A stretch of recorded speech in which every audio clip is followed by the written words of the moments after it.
सभी का पतंजलि आईएएस के इस प्लेटफॉर्म पे।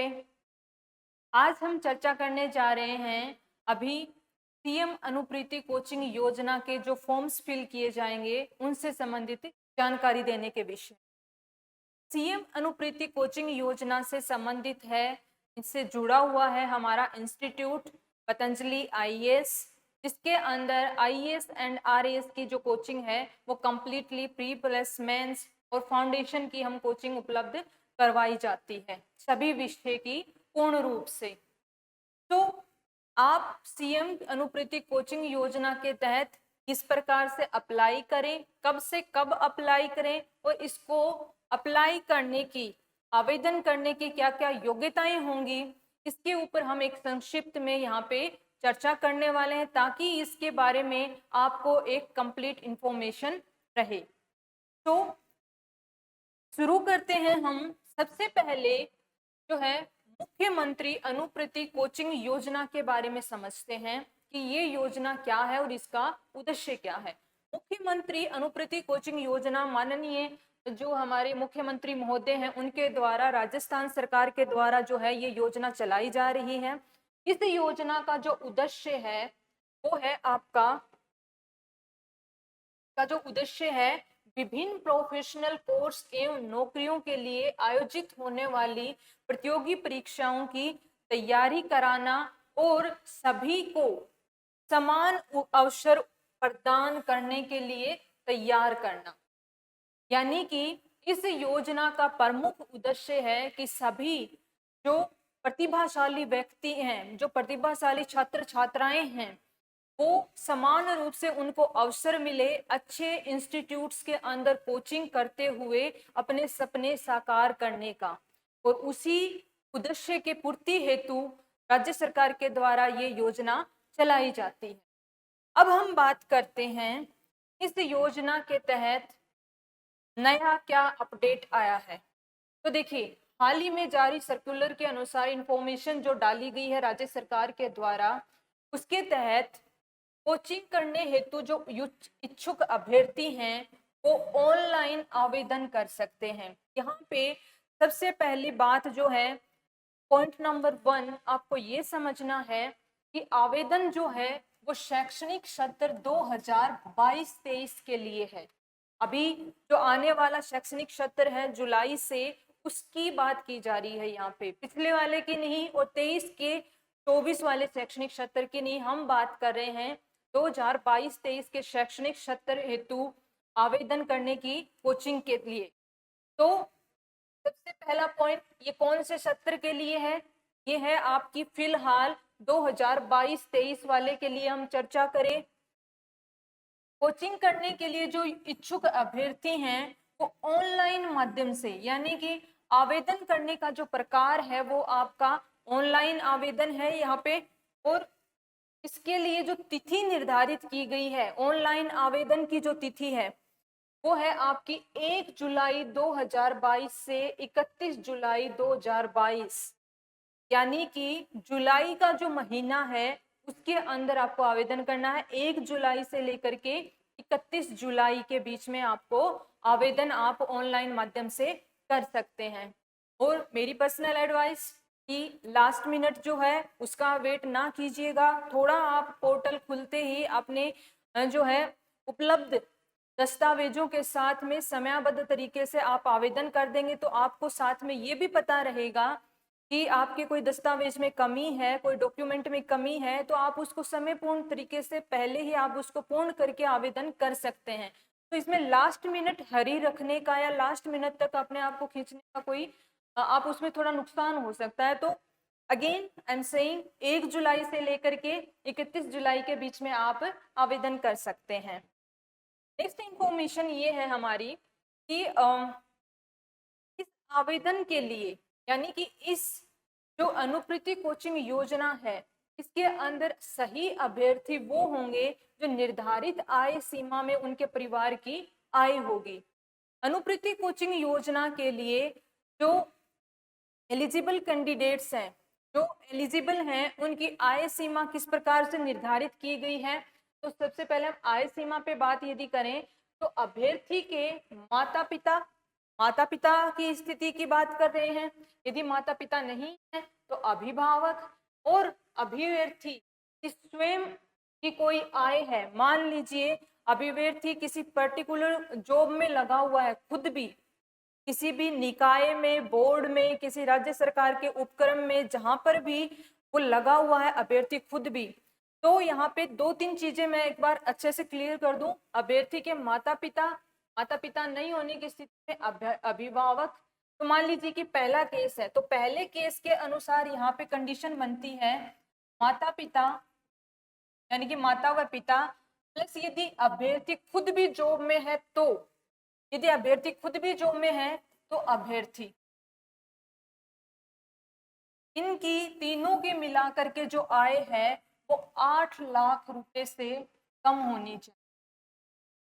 और यदि माता पिता नहीं है तो इसकी जगह पे हम अभिभावक, जिसके संरक्षण में अभिव्यर्थी है ऑफिशियली, तो अभिभावक प्लस अभ्यर्थी की हो जाएगी। और यदि अभ्यर्थी काम नहीं कर रहा है, रोजगार में नहीं है, तो यहाँ पे माता पिता की आय काउंट होगी, सिर्फ माता पिता की। यदि अभ्यर्थी काम नहीं कर रहा है तो, वो जॉब में नहीं है, तो माता पिता की आय 8 लाख से कम होनी चाहिए। माता पिता भी नहीं है और अभ्यर्थी खुद भी काम नहीं कर रहा है, तो अभिभावक की आय जो है वो 8 लाख से कम होनी चाहिए। ये पहली कंडीशन होगी जिसपे हमने बात की। दूसरी चीज क्या है, माता पिता राज्य सरकार के कर्मचारी हैं, यानी कि राजस्थान राज्य सरकार के अंदर यदि माता पिता दोनों हैं, या चाहे माता अकेली हो चाहे पिता अकेला हो, माता पिता के यदि आए राजस्थान सरकार के अंदर वो लगे हुए हैं गवर्नमेंट जॉब में, तो उनका पे मैट्रिक्स लेवल जो है वो 11 तक का हो। पे मैट्रिक्स लेवल होते हैं अलग अलग, तो माता पिता का यदि गवर्नमेंट जॉब में है तो उस केस में पे मैट्रिक्स लेवल मैक्सिमम कितना होना चाहिए, 11 तक का शब्द लिखा हुआ है। यानी कि पे मैट्रिक्स लेवल 11 तक का जो व्यक्ति होगा माता पिता में, वो उनकी जो संतान है वो मुख्यमंत्री अनुप्रीति कोचिंग योजना के तहत अप्लाई कर सकते हैं। तीसरी कंडीशन क्या है, माता पिता या अभिभावक किसी राजकीय उपक्रम, बोर्ड, निगम या निजी सेवा, अब देखिए यहाँ पे निजी सेवा शब्द भी रखा गया है। निजी सेवा में सेवारत या वेतनभोगी हैं वर्तमान में, पहले से नहीं, वर्तमान में यदि हैं तो उनसे संबंधित अथॉरिटी के द्वारा जारी किया गया आय प्रमाण पत्र ही लागू होगा। मान लीजिए किसी के माता पिता जो है किसी बोर्ड के अंदर, नगर निगम के अंदर कार्यरत हैं, तो उस निगम की जो अथॉरिटी होती है आय प्रमाण पत्र जारी करने वाली, उसी संबंधित अथॉरिटी के द्वारा ही जारी किया गया प्रमाण पत्र लागू होगा। और वो प्रमाण पत्र आपको आवेदन करते टाइम में स्कैन करके या फिर डिजिटली उपलब्ध है तो डिजिटली उसको अपलोड करना होगा आवेदन फॉर्म के साथ में। ये इसमें तीसरी कंडीशन है। एक बार फिर से मैं ब्रीफ कर देती हूँ आपको। माता पिता, अभिभावक या अभ्यर्थी, अलग अलग कॉम्बिनेशन मैंने बताए, उस हिसाब से यदि सबकी आय हो तो वो कितनी होनी चाहिए, 8 लाख रुपए से कम होनी चाहिए। राज्य सरकार के कर्मचारी हैं माता पिता में, तो उनका पे मैट्रिक्स लेवल कहाँ तक अलाउड है, पे लेवल 11 तक अलाउड है। पे लेवल 11 तक अलाउड है। 11 तक के माता पिता के जो पे मैट्रिक्स में उनकी संतान यहाँ पे अप्लाई कर सकती है अनुप्रीति कोचिंग योजना में। तीसरा पॉइंट कहता है कि माता पिता, अभिभावक यदि वर्तमान में किसी राजकीय सेवा, निजी सेवा या किसी निगम या बोर्ड के अंदर कार्यरत हैं, तो उसी निगम बोर्ड के द्वारा जारी किया गया जो आय प्रमाण पत्र है सिर्फ वो ही मान्य होगा, उसके द्वारा ही जारी किया होना चाहिए। नेक्स्ट जो पॉइंट है वो है आपका, अभ्यर्थियों को इस योजना के लिए अप्लाई करते टाइम, आवेदन लगाते टाइम, ऑनलाइन अप्लाई करते टाइम जो है वो कौन कौन से दस्तावेज रेडी रखने चाहिए, कौन कौन से दस्तावेज होने चाहिए। तो आय का विवरण पत्र, जो आय की बात हमने पीछे की उस हिसाब से जिसपे जो अप्लीकेबल होता है वो आय प्रमाण पत्र। मान लीजिए किसी के सिर्फ माता पिता हैं तो सिर्फ उनका आय प्रमाण पत्र लगेगा। किसी का अभ्यर्थी भी है, वो भी यदि जॉब कर रहा है तो अभ्यर्थी प्लस माता पिता दोनों का लगेगा। माता पिता जॉब में नहीं है और अभ्यर्थी अकेला जॉब कर रहा है तो अभ्यर्थी के अकेले का आय प्रमाण पत्र लगेगा। इस प्रकार से जो जहां पे अप्लीकेबल है, ये पर्सन टू पर्सन डिपेंड करेगा, पर्सन टू पर्सन वेरी करेगा, तो उसका आय विवरण पत्र, मूल निवास प्रमाण पत्र, जाति प्रमाण पत्र, ओबीसी के तहत अप्लाई कर रहे हैं तो ओबीसी का, एससी के तहत एससी का और एसटी के तहत एसटी का, तो और ईडब्ल्यूएस के तहत ईडब्ल्यूएस का जो है जाति प्रमाण पत्र यहाँ पे आपको लगाना होगा। फिर किस टाइप की कोचिंग के लिए अप्लाई करें, क्योंकि मुख्यमंत्री अनुपूरक कोचिंग योजना में विभिन्न स्तर हैं, ग्रेजुएशन के बाद में, 12वीं के बाद में, या फिर जो है केंद्र सरकार की जो नौकरियां होती है, राज्य सरकार की जो नौकरी होती है, अलग अलग लेवल पे हम अप्लाई करते हैं। तो उसके हिसाब से आपने जो भी शिक्षा हासिल की है 10वीं 12वीं से शुरू होकर के 10वीं की अंक तालिका, 12वीं की ग्रेजुएशन कर ली है तो ग्रेजुएशन की अंक तालिका आदि जो अंक तालिकाएं हैं वो आपको रखनी है तैयार आवेदन करते टाइम। तो दस्तावेज हैं वो जनाधार, राजस्थान ई वोल्ट और डिजी लॉकर, इनसे ऑनलाइन भी ले सकते हैं, यानी कि आपको फिजिकल फॉर्मेट में ही जो है दस्तावेज रखने की जरूरत नहीं है। यदि आपके डॉक्यूमेंट्स जनाधार पे उपलब्ध हैं, ये जो डॉक्यूमेंट्स हैं वो राज ई वोल्ट जो हमारी साइट है जिसके ऊपर एक डिजी लॉकर बना हुआ है उसके अंदर यदि उपलब्ध है तो वहां से भी आप सीधे फेच कर सकते हो, आपको ऑप्शन मिलेगा कि आप डिजिटल इन माध्यमों से अपने दस्तावेज लेना चाहते हैं तो आप वहां से लें। अगर यहाँ पे इन ऑप्शंस में आपके दस्तावेज नहीं है, मान लीजिए किसी स्टूडेंट ने, किसी विद्यार्थी ने डिजी लॉकर में अपने डॉक्यूमेंट्स नहीं डाल रखे, जनाधार पे भी उसने अपना नहीं बनाया हुआ है अकाउंट, उसका अकाउंट नहीं है, उसके दस्तावेज पूर्ण रूप से वहां पे उपलब्ध नहीं है, इनमें से कोई एक दो ही है, तो उस स्थिति में क्या करना है, तो ऑनलाइन यदि दस्तावेज ना हो तो मूल दस्तावेज को रंगीन स्कैन करें। आई रिपीट, यदि ऑनलाइन पहले से दस्तावेज उपलब्ध नहीं है, पहले से नहीं है और आपके सामने, आपके हाथों में, आपके फिजिकल फॉर्मेट में जो है आपकी अंक तालिकाएं, मूल निवास, जाति प्रमाण पत्र ये सब है, तो कोई दिक्कत नहीं है, आप उनको रंगीन स्कैन करवाएं और रंगीन स्कैन करने के बाद में आप उनको अपलोड कर दें, इसमें कोई दिक्कत नहीं होगी। तो यहाँ पे दोनों तरीके के ऑप्शन आपको दिए गए हैं, ऑलरेडी जिसके ऑनलाइन है तो वो वहां से ले सकता है और जिसके ऑनलाइन नहीं है वो रंगीन स्कैन करके उनको अपलोड कर सकता है। तो ये हमने इंफॉर्मेशन शेयर की है किसके बारे में, जो आवश्यक होंगे इस योजना के तहत अप्लाई करने में दस्तावेज, उनके बारे में। नेक्स्ट हम बात करें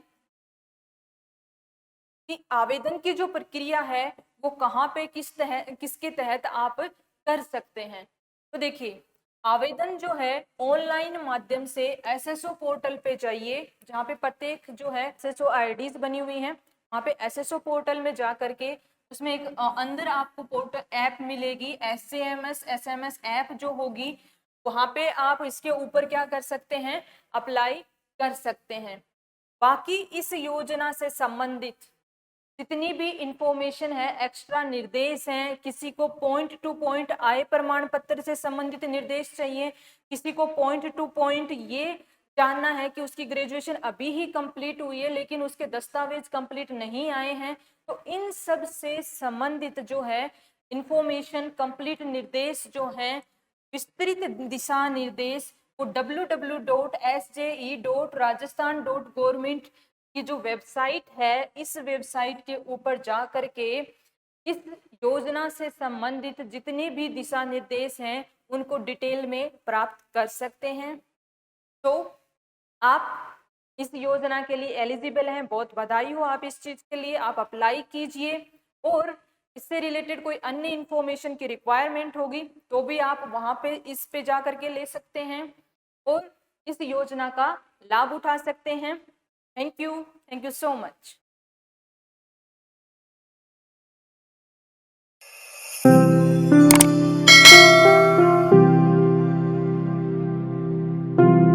अधिक जानकारी के लिए संपर्क करें पतंजलि रिद्धि सिद्धि चौराहा के पास, गोपालपुरा बाईपास, जयपुर। कॉल करें 72406 72406।